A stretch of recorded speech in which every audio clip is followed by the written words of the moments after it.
Cinema చరిత్రలోనే ఇప్పటికీ కూడా హైయెస్ట్ కలెక్టెడ్ మూవీ ఏంటంటే అది అవతార్. సో అలాంటి అవతార్కు ఆ టైటిల్కు మన ఇండియాకు ఉన్న సంబంధం ఏంటనేది ఈ వీడియోలో క్లియర్గా తెలుసుకుందాం. స్టార్టింగ్లో అవతార్ మూవీ రిలీజ్ చేసినప్పుడు పీపుల్ అంటే అక్కడ వేరే వేరే కంట్రీస్లో వాళ్ళు అవటార్ అనేసి చదివేవాళ్ళు అనమాట.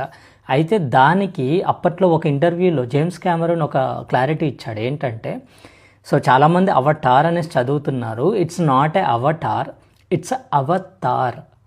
యాక్చువల్లీ ఈ టైటిల్ వచ్చేసి నేను డైరెక్ట్గా ఇండియాలో ఉన్న హిందూ కల్చర్ నుంచి తీసుకున్నాను అనేసి ఇంటర్వ్యూలో ఓపెన్గా చెప్పేశాడు. ఆ టైటిల్ ఒక్కటే కాదు, ఏదైతే అవతార్ మూవీ యొక్క మెయిన్ పాయింట్ ఉంటుంది ఏంటది, సోల్ని ఒక దగ్గర నుంచి వేరే బాడీలోకి పంపించి ఆ బాడీని బ్రతికించడం. ఈ పర్టికులర్ థీమ్ అనేది హిందూ గాడ్స్ యొక్క స్టోరీస్ని ఇన్స్పిరేషన్గా తీసుకొని సోల్ అనేది ఒక బాడీ నుంచి ఇంకో బాడీకి ఈ కాన్సెప్ట్ అనేది క్రియేట్ చేయడం స్టార్ట్ చేశా అనేసి ఓపెన్గా చెప్పేశాడు. సో దీన్ని కొంచెం అర్థమయ్యేలా చెప్పాలి అని అంటే మన లార్డ్ మహావిష్ణువు ఉన్నాడా, మహావిష్ణువు ఎలా అయితే తన సోల్ని ఒక యుగంలో రాముడిలాగా మారాడు, మరొక యుగంలో కృష్ణుడిలాగా మారాడు, ఇప్పుడున్న కలియుగంలో లార్డ్ వెంకటేశ్వర స్వామిలాగా మారాడు.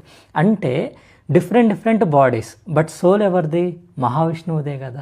సో ఈ kind of concept not only మహావిష్ణువు, శివుడు ఉన్నాడు, శివుడు హనుమంతుడిలాగా వచ్చాడు, ఇలా ఎంతోమంది గాడ్స్ ఎన్నో అవతారాలు ఎత్తారు.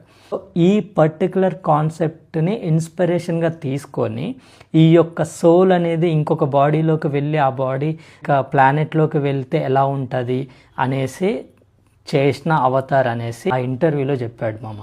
అంత పెద్ద మూవీ యొక్క టైటిల్ వచ్చేసి మన ఇండియాలో ఉన్న హిందూ కల్చర్ నుంచి తీసుకున్నది మామ. నా పర్సనల్గా అయితే నేను చాలా ప్రౌడ్గా ఫీల్ అవుతాను మామ. ఆ సోల్ ట్రాన్స్ఫర్ అయ్యే కాన్సెప్ట్ కానీ ఆ టైటిల్ కానీ మన ఇండియా నుంచి మన హిందూ కల్చర్ నుంచి తీసుకున్నాడు అనేసి చాలా ప్రౌడ్గా ఫీల్ అవుతా. దీని మీద మీ ఒపీనియన్ ఏంటో కమెంట్ చేసేయండి.